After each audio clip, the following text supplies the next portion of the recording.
Good morning. मैं अमोद ठाकुर। मेरे YouTube channel concept learning पर आप सबों का हार्दिक स्वागत है। जैसा कि आप चित्र में देख रहे हैं, कैथोड रेज एक्सपेरिमेंट यानी 1978 में इंग्लिश फिजिसिस्ट यानी अंग्रेज भौतिकविद विलियम क्रूक्स द्वारा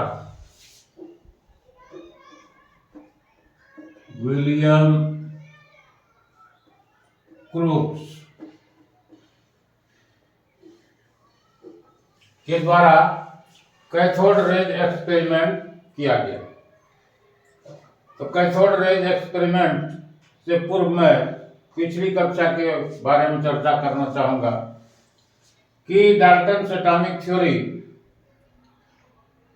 से स्पष्ट है कि प्राचीन काल से ही पदार्थों की रचना के संदर्भ में अनुसंधान कार्य सतत चलते रहे, जिसमें सूक्ष्मातिसूक्ष्म कणों के बारे में विभिन्न विद्वानों द्वारा विभिन्न विचार प्रस्तुत किए गए और उन विचारों में से जो मान्यता प्राप्त विचार रहे वो जॉन डाल्टन के रहे।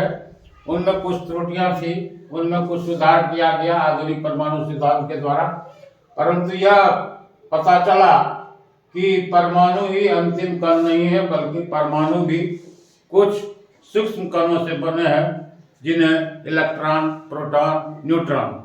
परंतु इलेक्ट्रॉन, प्रोटॉन, न्यूट्रॉन है क्या, इसके बारे में स्पष्ट कुछ पता नहीं था। अतः विभिन्न भौतिकविदों या रसायन शास्त्रियों के द्वारा विभिन्न प्रयोग लगातार किए जाने लगे, जिनमें सर विलियम क्रूक्स का नाम आता है, जिन्होंने 1978 में कैथोड रेज एक्सपेरिमेंट किया। तो कैथोड रेज एक्सपेरिमेंट जिस ट्यूब के माध्यम से किया जाता है उसे विसर्ग नली या डिस्चार्ज ट्यूब कहा जाता है। डिस्चार्ज ट्यूब, इसे हिंदी में विसर्ग नली कहा जाता है। विसर्ग नली क्या है, इसे समझें।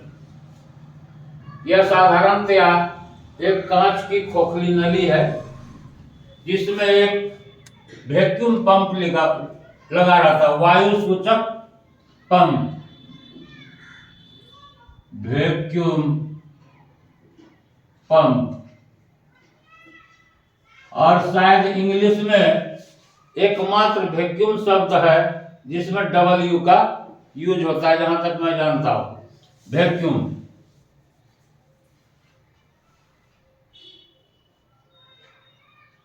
वैक्यूम, वायु सूचक पंप। यह कांच की 1 मीटर की लंबी खोखली नली है, जिसमें एक वायु सूचक पंप लगा रहता है। इसके एक सिरे पर धातु का एक छड़, दूसरे सिरे पर धातु का दूसरा छड़ जुड़ा रहता है। इसे एक बैटरी के माध्यम से तार के द्वारा जोड़ा गया। यहाँ की है कुंजी यानी बटन, जिसके द्वारा ऑन ऑफ किया जा सकता है। तो ऐसा देखा गया प्रयोग में कि जब नली के अंदर वायुमंडल का दाब 1 mm ऑफ Hg यानी पारे की ऊंचाई जब 1 मीटर थी, तो इसमें हाई पोटेंशियल डिफरेंस का करंट प्रवाहित करने के बाद भी कैथोड से किसी प्रकार की किरणें निकलती हुई नहीं दिखाई दी। तो इस प्रयोग से स्पष्ट पता चला कि साधारणतया सामान्य वायुमंडलीय दाब पर वायु विद्युत के कुचालक होते हैं। यह प्रश्न भी पूछा जा सकता है परीक्षा में, इसलिए ध्यान से देखें। यानी सामान्यतः वायु विद्युत का कुचालक है।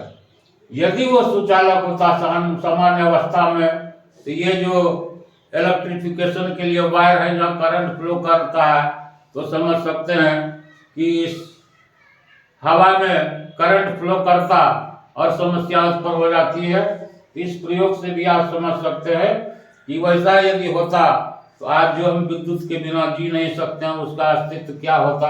शायद इस प्रकार से संचरण नहीं हो पाता विद्युत का, और कोई प्रक्रिया अपनाई जाती।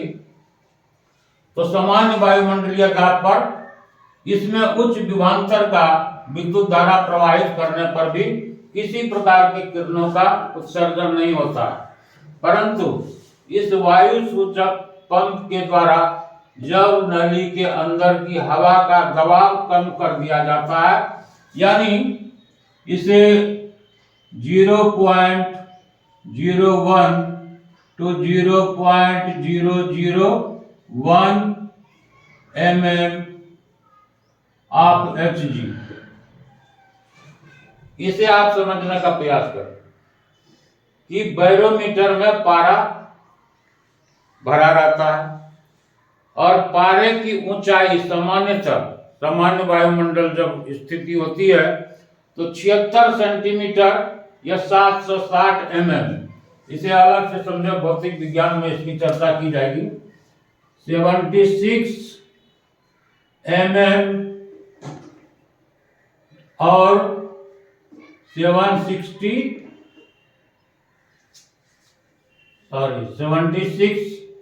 cm और 760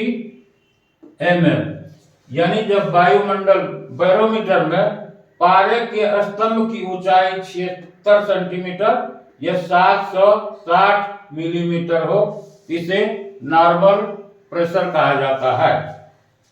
अर्थात नॉर्मल प्रेशर पर वायुमंडल जो होता है वो कुचालक होता है, परंतु वायु का दाब जब निम्न कर दिया जाता है, यानी 0.01 से लेके 0.001, आप किताब में पढ़ेंगे तो कहीं 0.01 होगा, कहीं पर 0.001 होगा, यानी इसके बीच में इसके अंदर का दाब रखा जाता है।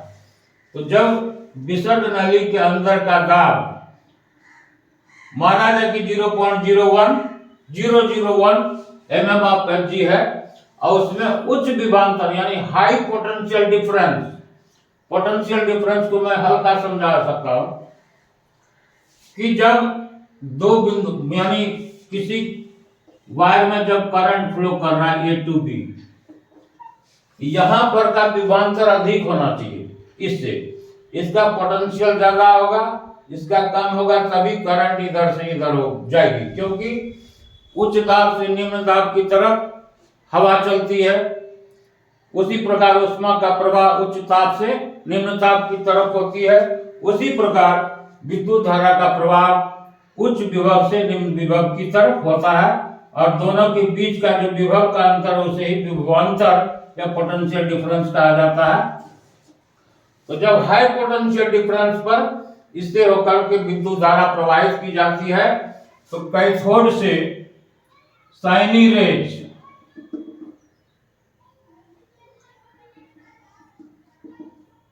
यानी चमकने वाली किरणें निकलती है।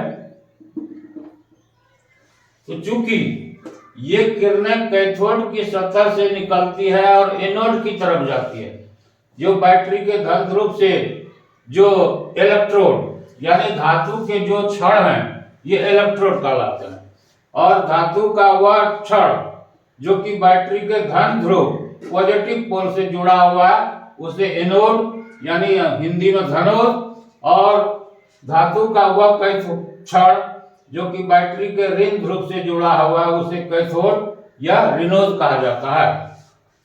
तो चूंकि ये किरणें कैथोड से सीधी रेखा में गमन करती हुई एनोड की तरफ जाता है, इसलिए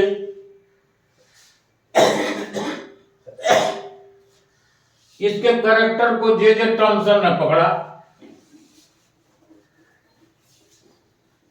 तो इसी संदर्भ में 1897 में सर जे टॉमसन लिखा जाएगा थॉमसन, पढ़ा जाएगा टॉमसन। जे टॉमसन द्वारा इसके कैरेक्टरिस्टिक्स और कंस्टिट्यूएंट्स के बारे में अध्ययन किया गया।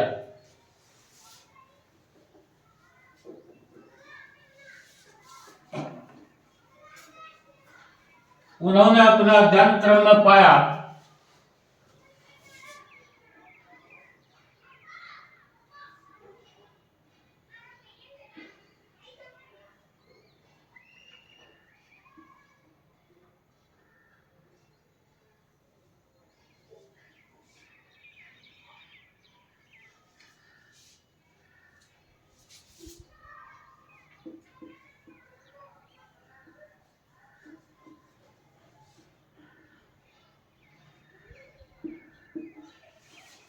कि नंबर 1, कैथोड की किरणें कैथोड की सतह से सीधी रेखा में यानी लंबवत गमन करती हुई एनोड की तरफ जाता है। चूंकि ये कैथोड की सतह से निकलता है, इसलिए क्रूक्स के अनुसार इन्हें कैथोड किरण कहा गया। और इन्होंने इस कैथोड किरण के कैरेक्टरिस्टिक्स और कंस्टिट्यूएंट के बारे में अध्ययन किया।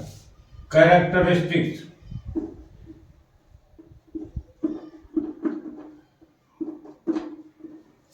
एंड कंस्टिट्यूएंट्स, इसके लक्षण और इसके अवयव यानी इन किरणों का निर्माण किन किन कणों से हुआ, इसके बारे में अध्ययन किया। इन्होंने प्रयोग में देखा कि जब इस कैथोड किरण के मार्ग में किसी अपारदर्शक वस्तु को रख दिया जाता है, यानी मैं बार बार चित्र बनाने की जगह इसी में व्यवस्था करता हूं। यानी मान लीजिए कोई अपारदर्शक वस्तु है,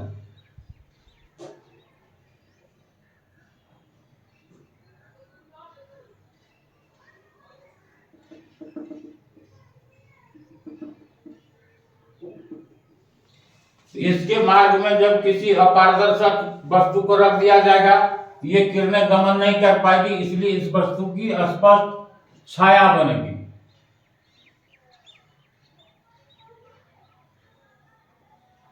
इसे डीप कर दें।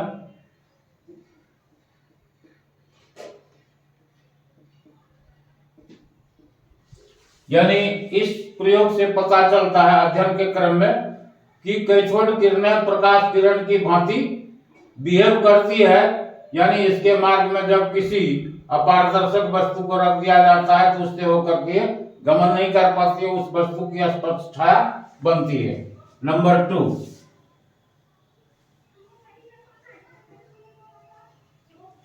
नंबर 2, यदि इसके मार्ग में किसी हल्की वस्तु को रख दिया जाए, मान लीजिए ये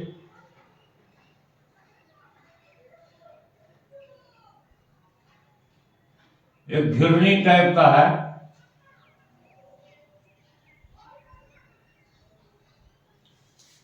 इसको रखा जाता है,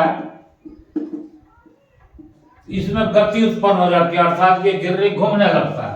जिस प्रकार कागज का घिरनी बना के हवा के विपरीत दिशा में चले तो उसमें घूर्णन हो जाता है, उसी प्रकार इस कैथोड किरण के मार्ग में किसी हल्की वस्तु को यानी पैडल व्हील को, यदि पैडल व्हील को फिक्स कर दिया जाए इसमें गति उत्पन्न हो जाती है। तो किसी भी वस्तु में गति तभी उत्पन्न होगी जबकि ये जो किरण का प्रवाह है वो मटेरियल पार्टिकल्स का बना हो, यानी उसमें कुछ द्रव्यमान हो, उसमें कुछ गतिज ऊर्जा हो। उसमें ऊर्जा तभी होगी जब द्रव्यमान होगा। यानी जे टॉमसन ने पाया कि कैथोड किरण मटेरियल पार्टिकल्स का फ्लो है जिसमें काइनेटिक एनर्जी होता है।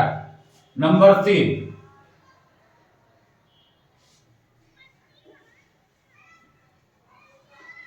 जे टॉमसन ने पाया कि प्रयोग में यदि इस ट्यूब के इर्द गिर्द वैद्युतीय या चुंबकीय क्षेत्र आरोपित किया जाए या अध्यारोपित की जाए, माना कि ये एक प्लेट है ये निगेटिवली चार्ज है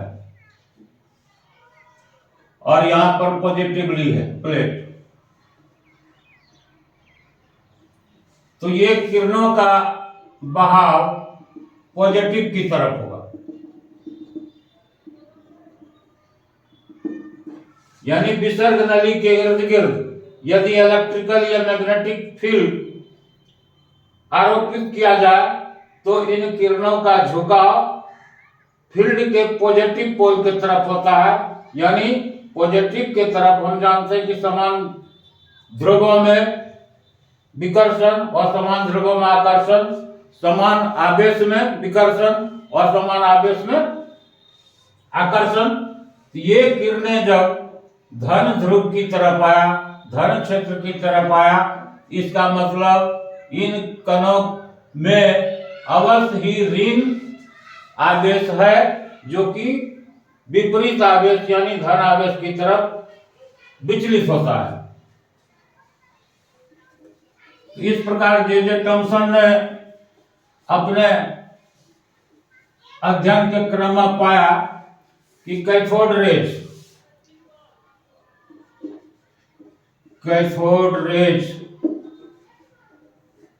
number 1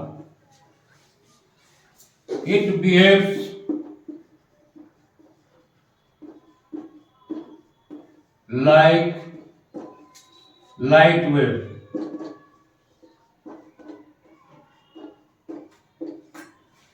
Number 2, it is made of material particles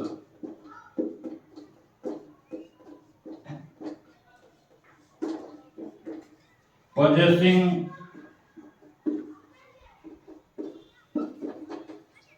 kinetic energy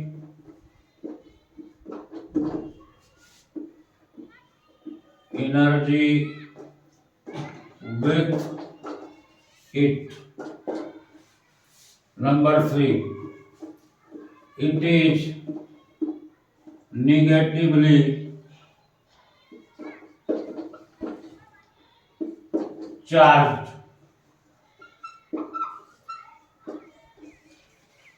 तो इन्होंने अपना अध्ययन में पाया कि ये बिहेव करते हैं लाइट वेव, प्रकाश तरंग की तरह, प्रकाश किरण की तरह। ये पार्थिव कणों से बने हैं जिसमें कि गतिज ऊर्जा होती है और यह ऋण आवेशित किरणों का प्रभाव है जो कि अपने धन ध्रुव की तरफ आता है।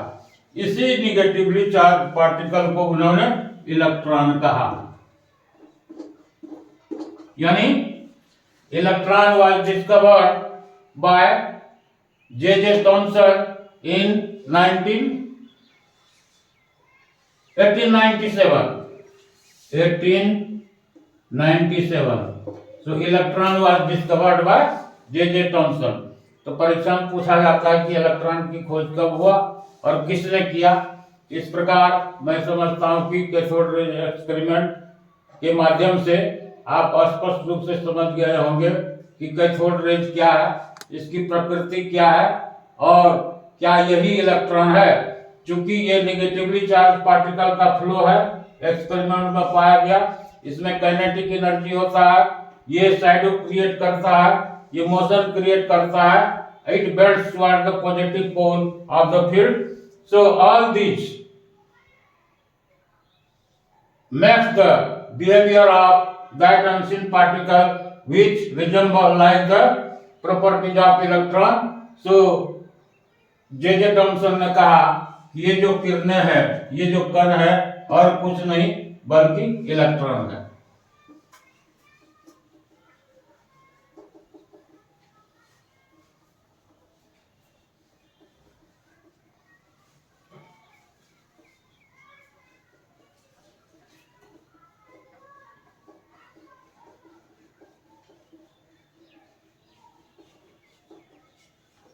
अब चूंकि इलेक्ट्रॉन की खोज हो गई और यह पता है कि एटम्स आर न्यूट्रल,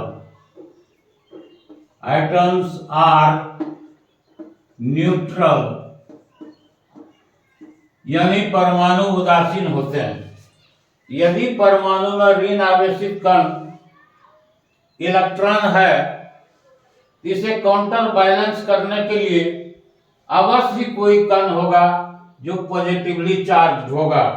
यदि ऐसा न होता तो एटम न्यूट्रल नहीं होता। अतः इलेक्ट्रॉन के विपरीत आवेश से आवेशित अवश्य कोई कण होंगे, जिसके बारे में चर्चा बाद में की जाएगी। और मैं उम्मीद करता हूं कि कैथोड रेज और इलेक्ट्रॉन के खोज के बारे में आप अच्छी तरीके से समझ लिए होंगे और इससे रिलेटेड जो भी क्वेश्चंस आएंगे उसका जवाब आप सहजता से दे पाएंगे। इन्हीं शब्दों के साथ मैं इस चैप्टर को समाप्त करता हूं। अगली कक्षा में मैं प्रोटॉन और न्यूट्रॉन के खोज